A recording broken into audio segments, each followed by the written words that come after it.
Hello fellow woodworkers and welcome to this week's edition of the Garage Workshop, and this week we're going to be looking at give you my top 5 things you could use a 3D printer for in the Garage Workshop. Roll the intro.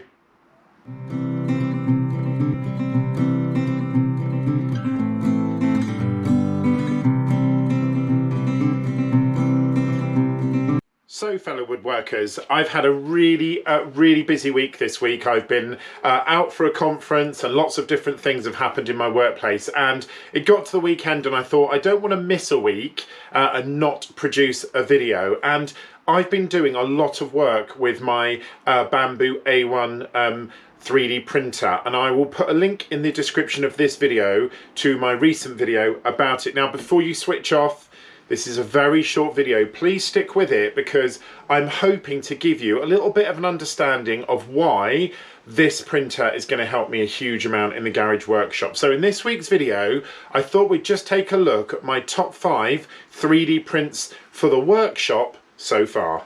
So the purpose of this video is not to explain to you how a 3D printer works, or to get you to buy a 3D printer, or to give you an understanding of all the settings. There's loads of videos on the internet that does that. This is to just share my experience with you of having my 3D printer about 35 days in, and to share some of the projects that I've made on the printer which I think could benefit you and benefit all woodworkers in general, particularly as some of you said in the comments you've been looking at buying a 3D printer to use. Now, I do want to make this very clear. I'm not an expert on 3D printing, and everything I am going to show you has been pretty basic, and it's just been things that I've got straight down from the internet. In this case, because mine's a Bambu 3D printer, I've been getting them from Maker's Lab, but a lot of these things you can get anywhere on the internet. So, as I said, we're just going to talk through my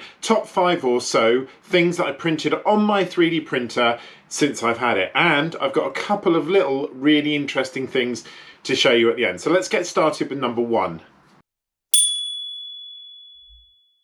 So the first 3D printed item for the workshop I am going to share with you today is actually the first proper project that I printed. If you've been watching my videos for a while, or if you've seen any of the videos in the channel, you'll know when I use my table saw, I use a push stick. And I had a white 3D printed push stick that I have used for years and years and years and years. And of course the good thing about having a 3D printed push stick rather than a really expensive one that you buy is if you accidentally catch the blade, or if you misjudge it and you shave a bit off, it's not the end of the world because they're cheap as chips to print, and of course they're readily available. If you damage it, you can just get another one. So this was the first thing that I printed. I will give you a close-up of all of these products, but this is a 3D printed push stick, obviously. What I like about this one in particular though is it's got a honeycomb grid in it, so it's more lightweight than my other one.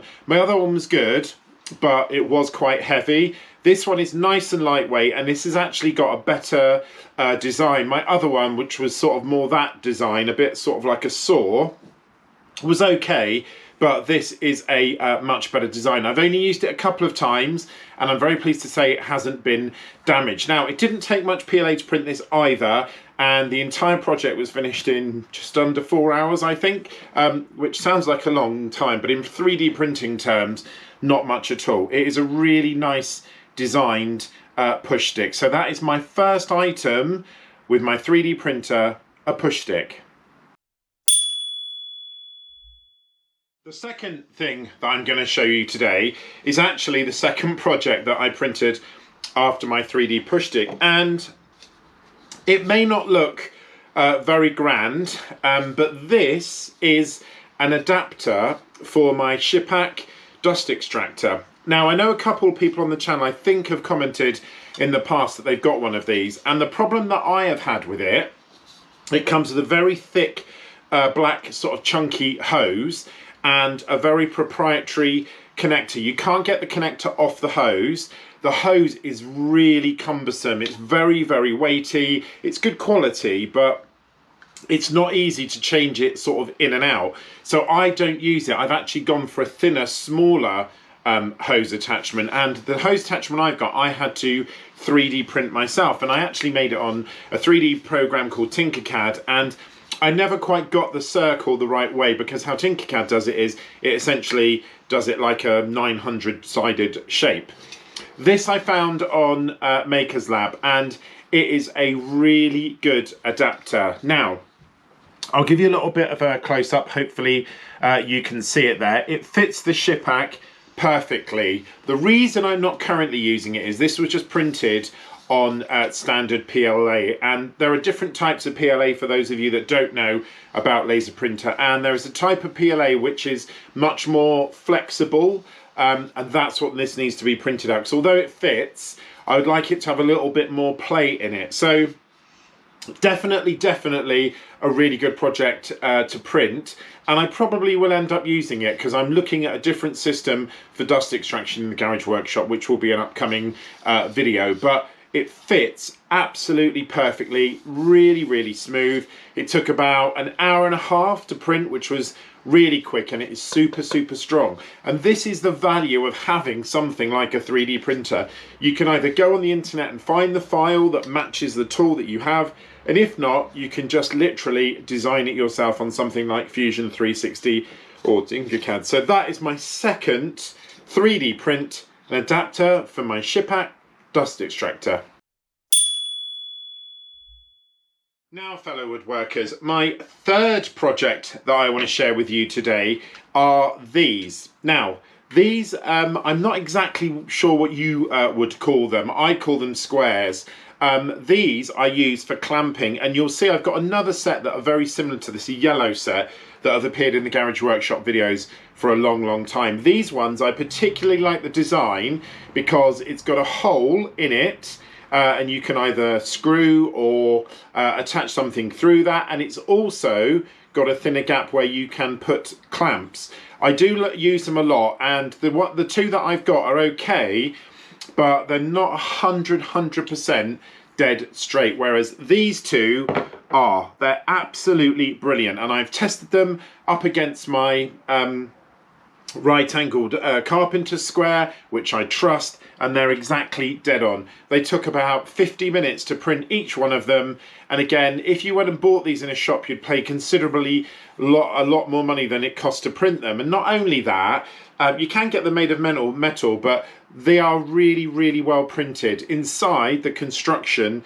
is very thick, and when you do 3D printing, you can sort of choose to have the inside of the shape filled with a lot of PLA or not a lot of PLA, and that just basically affects the strength and the rigidity. These ones are really well filled, and I've already used them a couple of times and I'm really pleased with them. The only thing I sort of don't slightly like is the printer automatically selected a different PLA, so one is white and one is grey, but a really nice little project, super useful around the workshop. So, fellow woodworkers, my fourth project was this, a featherboard for my Rage 5S table saw, and I will show you up here this working. Now, I made one of these earlier in the year. Again, I'll put a link in the description. I made one of these out of wood, and it does a good enough job, but it's not as good as this. Now, this, I have to say straight off, was not designed for the Rage 5S table saw. When you go onto the internet and you search for Evolution Tool 3D printer files, there are some, there's a zero clearance plate and all those sorts of things. This wasn't specifically designed for it. So in the print was this main section, the two knobs that you put the M8 screws through, and these two end pieces. Now I'll try and give you a little bit of a close-up. Hopefully you can see that. Now these were designed for a rigid table saw in the US, which, although it looks identical because rigid is sort of orange in the same way Evolution is, these do not fit my table saw, which is not a problem because the bolts I'm going to use with them anyway have already got the sort of T-shaped head that fits. What I also like about this is the variability in where you can have it. With these two lines set off they are at a 45 degree angle, you've got a lot of flexibility on how you can position this in terms of the wood that you're passing through the saw. As I said, hopefully you'll have seen the little clip of it in action. A much bigger project, this one. It actually took 9 hours to print all of these pieces, and due to the size of it, due to the size of it, I didn't fully fill in the print with PLA because it would have been a lot of PLA. It's strong enough, it's not flexible, it's not going to bend or go anywhere, and it does sort out once and for all, hopefully, the issue with my table saw and not having a feather board. I don't understand why manufacturers don't give you a feather board to start with when you buy a table saw. Obviously it's to do with making money, but a really nice project, that one. The last project this week is actually returning to a video that I did a long time ago in the channel, and I'll put a link in the description for that. I 3D printed some rails for my table saw.